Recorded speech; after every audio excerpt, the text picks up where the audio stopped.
예레미야 31장 31절에서 34절입니다. 여호와의 말씀이니라. 보라, 날이 이르리니 내가 이스라엘 집과 유다 집에 새 언약을 맺으리라.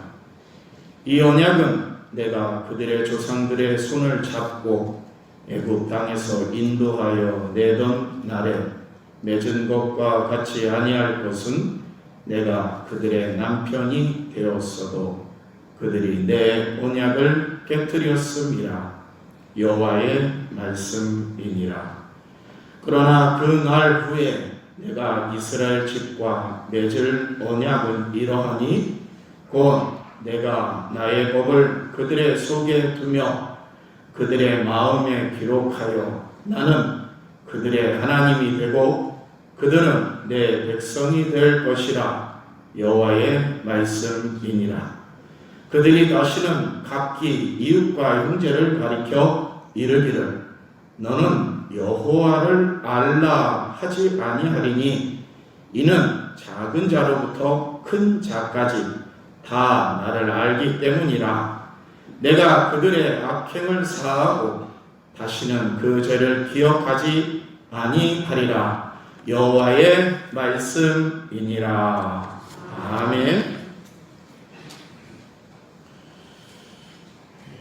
미국 시카고에서 종교 지도자들이, 각국의 종교자들이 모여서 회의를 했다는데요.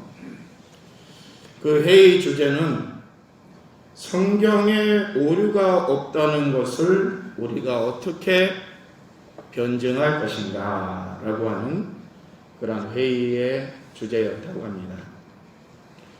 3일 동안 각국의 종교 지도자들은 열띤 토론을 하였는데요. 시원찮은 결과를 내지 못하였다고 합니다. 마지막 날 마지막 시간에 각국 지도자들이 돌아가면서 이 회의에 대한 이 소감을 한마디씩 하는 시간이 왔다는데요. 저마다 불평이나 또 아니면은 만족감을 나타내는 말을 한마디씩 했다고 합니다. 러시아의 종교의 지도자들이 3일 동안 한마디도 하지 않고 있다가 마지막 시간에 소감을 말하라고 하니 입을 떼더라는데요. 그 말은 말씀대로 살다 보면 오류가 없다는 것을 알 텐데 그것을 가지고 뭔 회의를 이렇게 하는가 라고 하는 그러한 물음을 던졌다고 합니다. 그때 모든 각국 지도자들이 숙연해졌다고 합니다. 말씀대로 산다. 참 쉬운 것 같지만 또 어렵기도 합니다. 왜냐하면 말씀대로 산다는 것은 하나님의 권위와 영광과 그 능력을 본인이 인정하고 알 때 말씀대로 살아갈 수 있는 겁니다. 우리가 오래 믿었고 교회에서 직분이 중한 직분을 가지고 있다고 하더라도 하나님의 권위와 능력과 영광을 인식하지 못하고 믿지 못하는 사람은 결코 말씀대로 살 수가 없습니다. 1900년 초에 미국 무디 성경학교의 교장을 지내면서 강력한 하늘불길 메시지를 전하는 성령의 사람이라고 별칭이 붙었던 토레이라고 하는 목사님은 성경에 많은 번역이 있는데 이 세상에 가장 위대한 성경 번역이 있다고 하면은 내 삶으로 성경을 번역하는 것입니다 라고 가르쳤다고 합니다. 말씀대로 산다고 하면은 이 세상의 온갖 역경 속에서도 하나님을 붙잡고 살아가는 성도가 됩니다. 그 성도는 희망이 있고 당당함이 있고 말씀의 은혜와 기쁨을 가지고 살아갑니다. 그러니 세상 사람들이 하나님이 있다, 말씀이 살아있다고 하는 것을 알아듣게 된다는 겁니다. 전도를 하지 않아도 저 사람을 보고 내가 하나님을 믿겠다. 우리 초창기의 그리스도인들은 2000년 전의 초대 그리스도인들이나 중세시대의 신앙의 일신을 위해서 개혁을 일으킨 성도들이나 미국으로 건너간 청교도들이나 우리 한국 땅에 평양의 대부흥을 일으켰던 모든 신앙인들이 한결같이 말씀대로 살았습니다. 그들에는 고난과 역경이 있었지만은 그 말씀에 의지하여 힘있는 생활, 은혜로운 생활, 자신에게 있는 그 사랑을 누군가에게 나눠주기 위해서 적극적으로 살아가는 삶을 살았습니다. 그러하기에 초대 그리스도인들은 많은 부흥을 일으켰고요. 중세시대에 꺼져가는 신앙의 불길이 다시 타올랐고요. 신앙을 통하여서 새로운 대륙에 안착했던 저 미국인들은 경제부흥과 세계 강국을 이루었습니다. 우리 한국도 역시 평양에 말씀대로 살아가는 신앙인들이 생기면서 평양 대부흥이라고 하는 큰 업적을 남겼습니다. 아마 개인의 신앙과 우리 교회의 신앙의 모습도 이와 별반 다르지 않을 겁니다. 하나님의 말씀을 듣고 그 말씀을 믿고 의지하며 말씀대로 살아가려고 할 때에 이 교회는 아마 부흥의 시간이 있었을 것이고요. 우리 개인의 믿음의 시간도 역시 말씀대로 살아가고자 하는 첫 믿음, 그 첫사랑의 기쁨을 가지고 살 때는 설레이고 당당함이 있었을 겁니다. 신앙의 모습을 볼 때 많은 핍박이 오고 가정의 핍박, 세상의 핍박, 이웃의 핍박이 다가오더라도 때로는 물질의 핍박이나 건강의 핍박이 다가오더라도 우리가 거기에 굴하지 않고 믿음대로 살아갈 수 있었던 이유는 말씀에 의지하는 삶이 있었기 때문입니다. 이것이 올바른 성도의 삶임을 다시 한번 기억하시기 바랍니다. 대림절 기간을 보내면서 주님을 기다리는 성도는 말씀에 더 집중해야 합니다. 말씀을 읽고 묵상하고 그 말씀을 실천하기 위해서 한 번 더 노력하는 기간이 바로 이 대림절 기간입니다. 이스라엘 백성들이 범죄를 하고 타락하였을 때 하나님은 그들을 바벨론으로 흩으셨습니다. 그리고 열방의 웃음거리가 되게 하셨고요. 많은 공경에 빠지게 하였습니다. 이스라엘 백성들은 바벨론에서 우상 숭배하는 것을 강요받았고요. 인간의 왕을 신으로 받들라고 그렇게 핍박과 강요를 당했습니다. 그들은 바벨론 포로 생활에서 하나님을 배반한 삶, 말씀을 떠난 삶이 얼마나 비참한 것인가를 절실하게 깨닫게 되었습니다. 그래서 그들은 괴로울 때 버드나무 가지에 수금을 걸어놓고 슬픔을 노래하며 고향 산천을 그리워 한없이 울었다고 했습니다.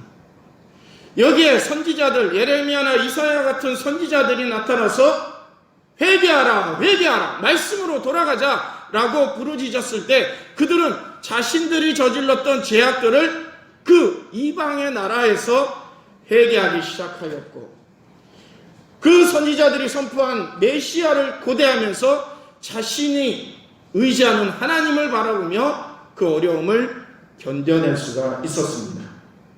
이때 하나님은 예레미야 선지자를 통해서 새 언약의 말씀을 선포하십니다. 애굽에서 430년 동안 생활하며 때로는 많은 시간 동안 종살이를 하였을 때 이스라엘 백성들은 하나님의 은혜로 출애굽을 하였고 가나안 땅에 들어가게 됩니다. 그 여정 중에 시내산에서 하나님은 이 계약 언약을 맺으시죠. 십계명을 통해서 이것을 지키면 내가 지명한 그 땅에 들어가서 너희들은 평화를 이루고 강한 민족으로 살 것이다. 이런 약속을 주셨습니다. 거기에 율법을 첨가하여서 613개 되는 조항을 만들어서 야, 우리 이 십계명을 좀 더 철저하게 지키자라고 하는 그러한 결단을 하게 되죠. 가나안 땅에 들어갔던 이스라엘 백성들은 하나님의 말씀을 부여잡고 치열한 전투를 통해서 가나안을 정복해 나갑니다. 때로는 어려움도 만나죠. 저 족속들은 산적이기 때문에 우리가 서로 저 족속과 상대하기 싫습니다라고 하면서 다 꺼려하고 있을 때 노장수였던 갈렙은 나에게 이 산지를 주세요. 나에게 이 산지를 주면 내가 가서 저 적들을 쳐부수겠습니다. 저 광야에서 우리에게 약속하신 하나님의 은혜는 이 가나안을 정복하는 것이니 하나님이 나에게 힘을 주셔서, 늙은 나에게 힘을 주셔서 저 아말렉 족속을 물리칠 것입니다. 할렐루야. 이러한 신앙의 지도자들이 있었기 때문에 가나안을 순차적으로 정복해 나갈 수가 있었습니다. 그런데 적과 꿀이 흐르는 그 가나안 땅에서 그들은 어떻게 생활했습니까? 그들은 가나안 토착민들이 섬겼던 우상을 섬기기 시작합니다. 바알, 아세라, 몰레.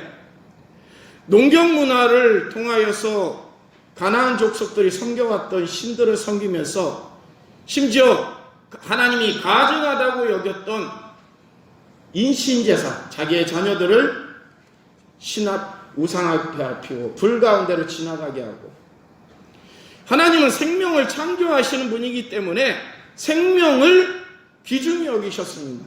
그런데 하나님은 가나안 족속들이 인신제사를 통해서 우상을 섬기면서 생명을 빼앗는 것을 보고, 자, 그들은 너희와 맞지 않으니 그 세계에서, 그 땅에서 그들을 완전히 몰아내거나 진멸시켜라 라고 명령하셨습니다.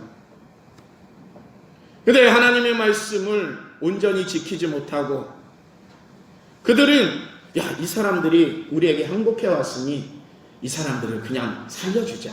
하나님은 자비의 하나님이 아니냐. 이 사람들이 우리에게 스스로 종이 되겠다고 한다. 농사도 지어야 되니까, 일손도 필요하니까 이들을 죽이지 말고 우리 종으로 삼자. 우리의 신 앞에 무릎 꿇게 개종시키자. 하나님의 말씀을 정확히 지키지 못하고 자신의 편리대로 살아갔던 이스라엘 백성들은 가나안 땅에서 우상 숭배에 빠지게 되고요. 이러한 죄악은 하나님으로부터 바벨론의 포로로 잡혀가게 하는 징벌을 낳게 되었습니다. 두 번째, 바벨론에 있었던 부르짖는 회개하는 이스라엘 백성들에게 하나님은 새 언약을 약속하시는데요. 그 내용은 오늘 본문에 읽은 31절에서 33절에 있는 말씀입니다. 요약을 해보면, 내가 그들을 신부 삼고 그들을 케어했지만 그들은 나의 언약을 어겼다.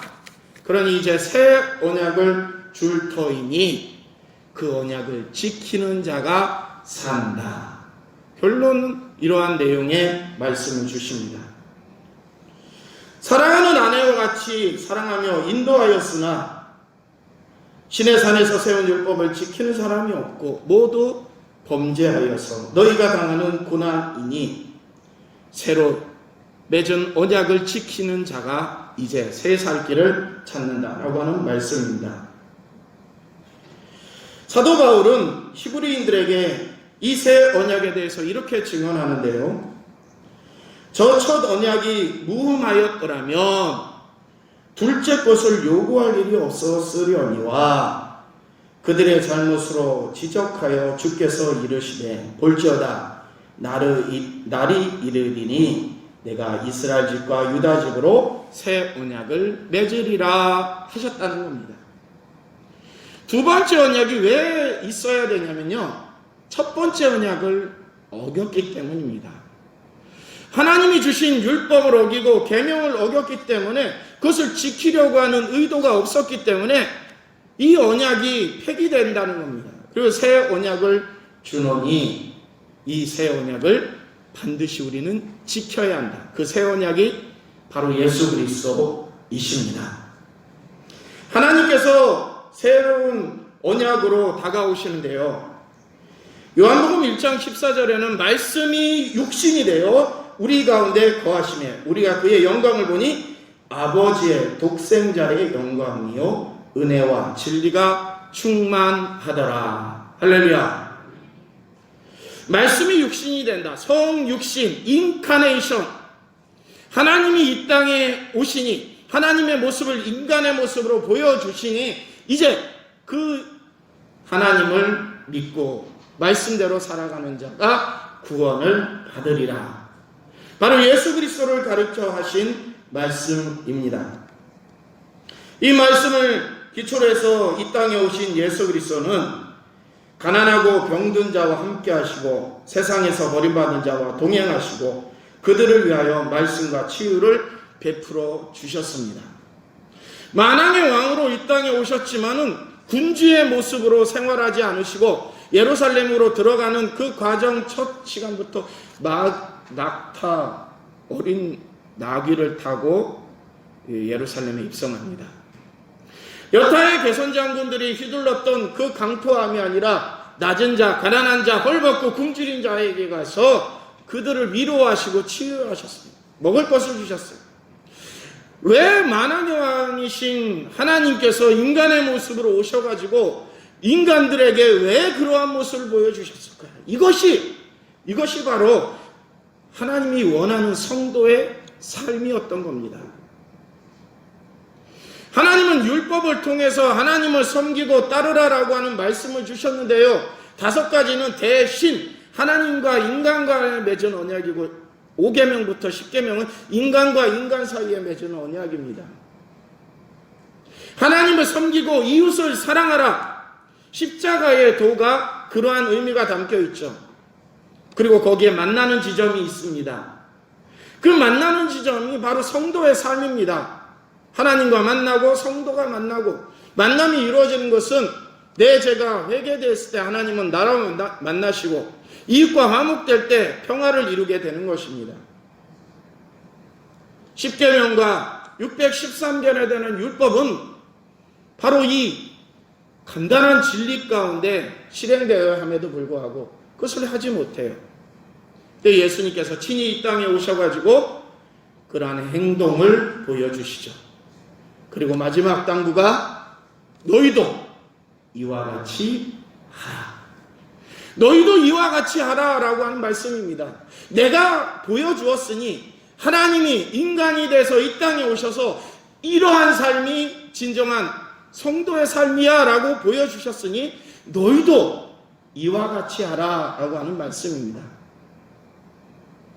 가난한 자의 허리를 더 조이지 말고 풀어주고 굶주린 자에게 더 빼앗지 말고 나누어주고 고민되는 자에게 가서 위로해주고 이것이 하나님이 원하는 성도의 삶임을 기억하시기 바랍니다. 이것을 잘 실천하였던 것이 초대교회였고요. 중세 종교개혁이었고요. 미국 청교도들의 신앙이었고요. 우리 한국 개신교회의 시초였습니다. 사랑하는 성도 여러분, 여기에 복이 있고 여기에 은혜가 있고 여기에 하나님의 복이 있는 줄로 다시 한번 회복하시고 기억하시기를 축복합니다. 예수님의 십자가는 하나님과 인간을 연결하는 구원의 건널목입니다.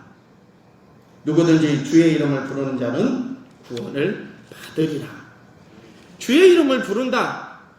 단순히 이론적인 부름만이 아닙니다. 주의 이름을 부른다는 것은 우리의 삶을 주님이 원하시는 삶으로 바꾸는 것을 의미합니다. 믿음에 대한 생활은 실천이 중요한데요. 말씀을 순종하고 준행하는 것, 말씀 앞에 날마다 자신을 회개하고 하나님의 말씀 앞에 예수 그리스도의 가르침 앞에 순종하는 것, 이것이 성도가 행해야 될 삶이고 새로운 언약을 받아들이는 삶입니다. 하나님의 말씀을 실천할 수 있는 것은요, 오늘 말씀해 보면 마음의 색이라고 말씀하고 있습니다. 33절에 나의 법을 그들의 속에 두겠다라고 했어요. 하나님이 예수 그리스도를 통해서 하나님의 말씀을 주셨어요. 여러분 그 말씀을 소유하고 계십니까? 소유하고 계십니까? 소유하고 계십니까? 그러면 그 말씀이 무슨 말씀이라고 순간순간 알아차리십니까? 대부분 알아차려, 그죠? 기억력에 의해서. 들었으니까, 보았으니까, 이게 알아차릴 수가 있습니다. 그런데, 우리의 기억은, 인간의 기억은 참으로 약해요. 예전에 들었던 성서의 인물 기억하세요? 그러면, 글쎄요, 기억이 가물가물하네요. 십계명을 한번 외워보시죠. 아이고, 글쎄요, 그런 어려운 일. 어때요? 인간의 기억은 들음으로 알므로 아는 기억은 희미해질 수밖에 없습니다. 그렇기 때문에 하나님은 우리에게 하나님의 말씀을 어떻게 해야 되냐면 마음의 색이라고 하고 있습니다. 다 같이 하나님의 말씀을 새깁시다. 서각이라고 하는 단어가 있습니다. 서각은 문자와 칼의 만남입니다. 칼로 문자를 새긴다는 겁니다. 예술의 모습 중에 하나인데요. 서각을 하듯이 우리 마음에 예수님의 말씀을 새겨 넣는 겁니다. 한 번 새긴 것은 잘 지워지지 않아요. 여러분 광개토 대왕비라고 들어보셨어요?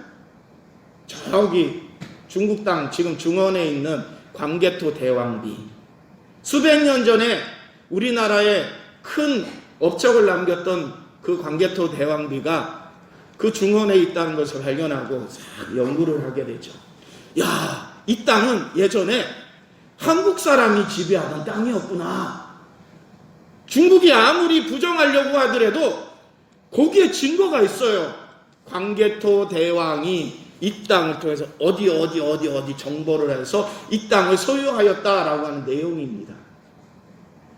아무리 부정을 하려고 하더라도 돌에 새겨진 것도 희미하게 남았는데 그 무슨 과학적인 그 기법으로 다 파헤쳐가지고 증거를 냅니다. 꼼짝을 못하는 거죠. 두 번째로 나무에 새기는 방법이 있습니다. 그 또한 오래가지만 나무 또한 때로는 비를 맞고 바람을 맞을 때 그 서각이 없어질 수 있습니다. 중요한 것은 우리의 마음에 새기는 겁니다. 우리의 마음밭에 예수 그리스도를 새겨야 합니다. 우리의 마음밭에 하나님의 말씀을 새기고 그 말씀을 날마다 기억하면서 생활해야 합니다. 마음을 열고 말씀에 집중하고 아멘으로 그 말씀을 받아들여야 됩니다. 우리 교회가 아멘이 참 약해요. 근데 하시기는 하시죠? 그렇죠? 근데 잘 안 들려. 제가 이 단에 있어서 멀어서 그런지 아멘 하는 게 잘 안 들려요. 찬송을 하고 끝날 때 아멘도 있고, 축도 끝나면 아멘도 있고, 설교 시간에 더러더러 아멘도 있고, 대표 기도하는 분이 있으면 아멘도 있고, 대표 기도할 때 꼭 끝날 때만 아멘 하시는 것 같아요. 중간중간에 우리는 아멘이라고 화답을 해야 됩니다. 아멘은 믿습니다라고 하는 뜻이 있죠. 아멘은 나에 대한 결단이 있습니다. 예, 나도 그렇게 하겠습니다라고 하는 그러한 믿음의 고백이 들어있는 겁니다. 우리가 아멘의 생활을 열심히 하고 굳세게 하는 것은요, 그 믿음의 표현을 하는 겁니다. 그래서 제가 우리 성도님 중에 아멘을 제일 크게 하는 분이 누군지 잘 알아요. 그분의 아멘 소리가 나오면 제가 순간순간 힘이 울컥 솟습니다. 아멘을 통해서 설교자에게 힘이 되기도 하고요. 아멘을 통해서 기도자에게 힘이 되기도 하고요. 아멘을 통해서 우리 서로 힘이 되기도 합니다. 아멘은 고백입니다. 아멘은 긍정이기도 하고 그렇게 하겠습니다라고 한 결단입니다. 우리가 내가 나의 법을 그들 속에 두며 그 마음에 기록하여 나는 그들의 하나님이 되고 그들은 나의 백성이 될 것이다. 마음에 새기고 실천하는 자가 하나님의 백성이고 하나님이 그들의 하나님이 된다고 말씀합니다. 기억만으로 되는 것이 아니라 이 마음에 새겨야 됩니다. 사랑하는 여러분, 현재 하나님의 말씀 예수 그리스도께서 여러분의 가슴에 새겨져 있으십니까?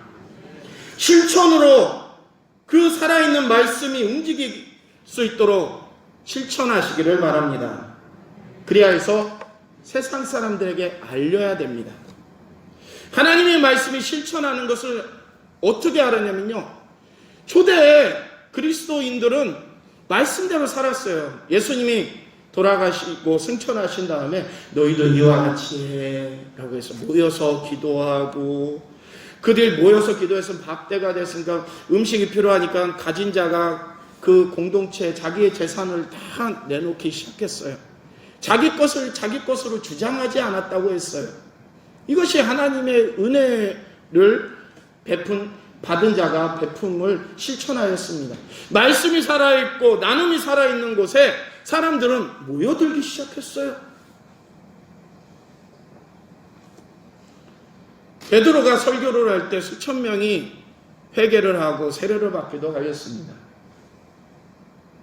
중세시대에 말씀이 살아있을 때 아무리 핍박이 오더라도 그 말씀대로 생활하던 그리스도인들에게로 몰려들었어요. 그래서 개혁이 이루어진 거죠.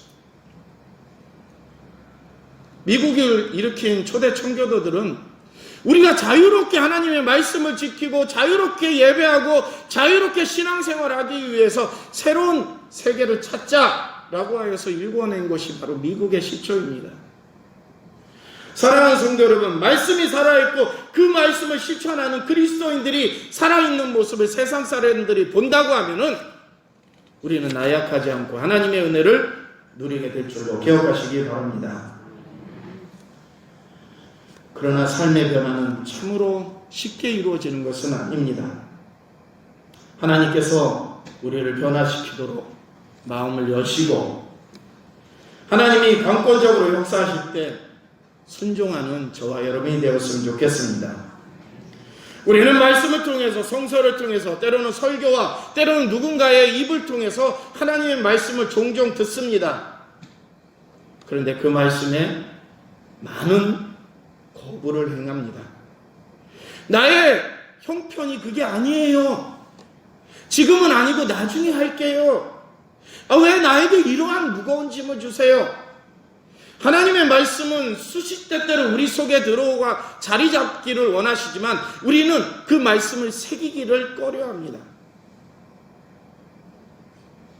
가나안 땅에 이르렀지만 자기의 형편대로 하나님을 저버리고 우상에 치우쳤던 사람들, 종교개혁을 이루었지만 여전히 그 개혁의 물길에서 뒤처진 사람들, 한국의 종교부흥을 이루고 교회가 성장하였지만은 이면 속에 세상으로 나갔던 그리스도인들, 현재 그 모습이 바로 교회를 어렵게 만들고 우리 신앙인들을 어렵게 만들고 있습니다.